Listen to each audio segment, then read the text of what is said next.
que o Raimundos começou quando eu tinha mais ou menos uns 15 anos, foi no ano de 88.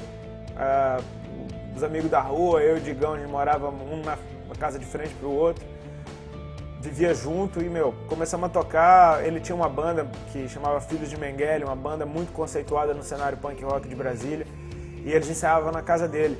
E, eu era o maior rato de ensaio do Filhos de Mengele e os instrumentos ficavam lá, os amplificadores ficavam lá a semana inteira, então a gente ficava brincando. E daí nasceu o Raimundos, a gente tocando cover do Ramones, só guitarra e bateria, até que a gente chamou o Caniço pra tocar e começamos a tocar em festinha, em bar, e foi meio que assim que começou. A gente tocava durante a semana, até que o primeiro show foi um show de Réveillon, no ano de 88, de 88 para 89. A gente tocou na festinha de Réveillon da galera que fez, umas 3 bandinhas se juntaram, uns usaram os equipamentos, fizemos um show. A gente só tocava cover, só que a galera gostou porque a gente já misturava, tinha umas músicas de forró que meu pai ouvia, que a gente, eram 3 notas também as músicas de forró. Então a gente adaptou ao punk rock e ficou engraçado. E a galera curtiu, chamaram a gente pra tocar no fim de semana seguinte num bar, depois chamaram pra tocar numa festa.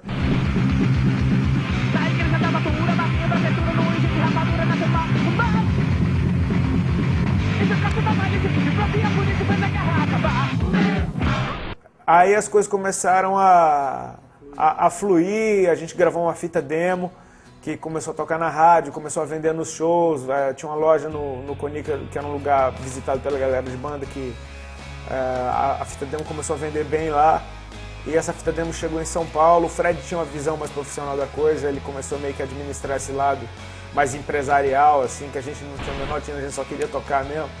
Então foi legal a entrada dele porque deu um certo profissionalismo e, abriu pós. A gente chegou em São Paulo e a nossa fita chegou na mão do Miranda, que trabalhava na Showbiz, que foi fazer a cobertura do CD do Titãs, que estavam a fim de lançar um selo, e a nossa fita estava na mão dos caras quando eles tiveram essa ideia. Então a gente foi a primeira banda contratada do selo Banguela, e já no primeiro CD, tinha uma distribuição, tinha a Warner por trás do selo, o Titãs dando o aval do selo.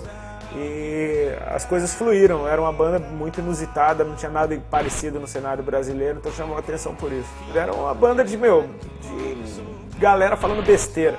Na real era essa, era um desabafo de uma molecada que, chegava no microfone e falava tudo aquilo que queria ter falado e não tinha coragem. Então, e cantava muito rápido e ninguém entendia nada, minha dicção era meio esquisita.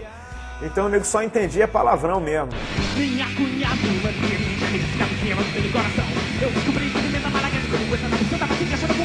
chamou a atenção, né? Porque, os caras estavam fazendo tudo ao contrário. Quando as bandas aliviavam pra tocar na rádio, a gente tocava pesado. Quando o nego tocava devagar pra entender a letra, a gente tocava mais rápido. Quando o nego fazia uma letra mais pop pra entrar nas rádios, a gente só cantava besteira e palavrão. Então, era tudo ao contrário e começou a chamar a atenção do povo. A gente caiu de cara num selo que tinha muito respeito por conta do Titãs, que estava por trás do selo, e muita força por causa da Warner, que é uma multinacional, né, uma major, e, eles têm entrada em todas as rádios, têm entrada em todas as lojas de CD, a distribuição é Brasil inteiro. A MTV meio que adotou a gente, a MTV era a nossa casa, a gente vivia lá, amigo de todo mundo. Então, assim, a gente teve muita exposição na mídia mesmo, assim, a galera mais punk mesmo torcia o nariz geral pro Raimundos, pode falar, esses caras são os vendidos, os caras vão em tudo quanto é canto. Mas a gente queria entrar em tudo quanto é canto mesmo, ia na Xuxa, ia no Faustão, ia até no Gugu a gente já foi, cada programa mais lixo que o outro a gente ia. Tava nem aí, a gente queria ir aí, parecia uma banda de uns doidos que, tocavam pesado, mas queriam ir em todo canto, sabe, aquele negócio. A gente passou tanto tempo penetrando nas festas em Brasília, não era convidado pra nenhuma, que quando a gente começou a ser convidado, a gente foi a todas, sabe? Tudo era novo, né? E aí começou a entrar um dinheirinho, o primeiro CD vendeu, vendeu 100 mil cópias em poucos meses, que era disco de ouro na época. Os shows começaram a encher, começamos a fazer a agenda mais cheia. A gente tinha um empresário na época meio bizonho, ele deu um mó tombo na gente várias vezes, assim, a gente era muito inocente, sabe?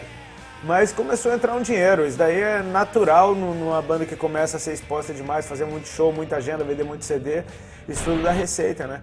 Mas era uma bagunça terrível, cara, isso daí poderia ter tido consequências desastrosas. Mas aquele negócio, sabe, sexo, droga e rock and roll, vivi isso com intensidade, assim, era uma coisa completamente fora do normal, fora de uma vida num cara normal da minha idade, era um negócio absurdo. E eu gostava muito da doideira, né? Eu falei, meu, quanto mais melhor, eu tava nem...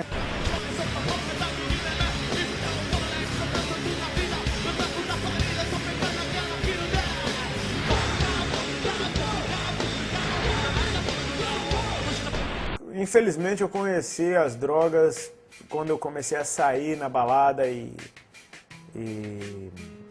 meu, com 13 anos eu já fumava maconha, cheirava cola, bebia, cheirava loló. Se aparecesse cocaína eu dava um tiro. Era um negócio que no meio que eu andava na noite ali, rolava. E parece que fazia parte da cultura, né? Assim, então eu estava envolvido naquilo ali. E comecei a cantar o que eu vivia, e quanto mais eu cantava aquilo ali, mais eu vivia, e quanto mais eu vivia, mais eu cantava, quanto mais eu cantava, mais eu vivia. Era uma bola de neve, assim, sinistra, uma confusão que só foi crescendo, né? O rock é uma música muito legal, mas a atitude é completamente destrutiva. E a atitude, a cultura daquilo ali era ficar doido, era, meu, aproveitar a mulherada, era aquela loucura toda. Então, assim, você estava inserido num contexto onde isso era o normal. Aliás, eu era pago para isso. Eu era pago para ser o mais doido possível. Então era uma coisa muito complicada, muito negativa e, meu, eu podia ter morrido se não fosse Deus na minha vida.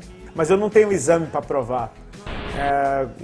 Nesse meio você tá ligado que precisa de documento para tudo, né? Eu não fiz um exame antes para saber o que eu tinha, nem fiz um exame depois para saber o que eu não tinha. Mas eu sei que eu tinha porque eu tinha caroço no corpo, eu tinha dor de estômago que não acabava, uma magreza acelerada. Um histórico familiar terrível e, meu, depois que oraram por mim, a pessoa que orou por mim disse, Deus está te curando de um câncer no teu estômago. No outro dia eu não tinha mais sintoma nenhum, não tinha mais dor de estômago, em 2 dias eu não tinha mais caroço nenhum e passei a engordar e ganhei 19 quilos. Ou seja, pelo que eu experimentei, eu sei que eu tinha alguma coisa e sei que eu não tinha mais. E eu sei que o que eu tinha, os sintomas que eu tinha, poderiam ser completamente de um câncer. E eu creio nisso, que, meu, Deus me curou. E porque meu corpo reagiu, meu corpo me tornei uma pessoa saudável. Só quem estava do meu lado sabia, minha mulher sabia, ela via os caroços no meu corpo e viu eles sumirem. Ela sabia que eu tinha dor de estômago, viu a dor passar, ela viu que eu estava magro, viu eu engordar. Então, assim, é uma coisa meio subjetiva. E, meu, eu experimentei um milagre, né? Nunca tinha experimentado algo dessa maneira, dessa magnitude. Foi algo que mexeu muito com todos os meus valores e meus conceitos. Porque eu me toquei que Deus existe, que Ele é real, que Ele vive e que Ele não faz acepção de pessoas e que o Deus Criador dos céus e da terra, maior do que tudo, todo-poderoso, resolveu me tocar naquele dia. Eu comecei a buscar Ele cada vez mais para entender o que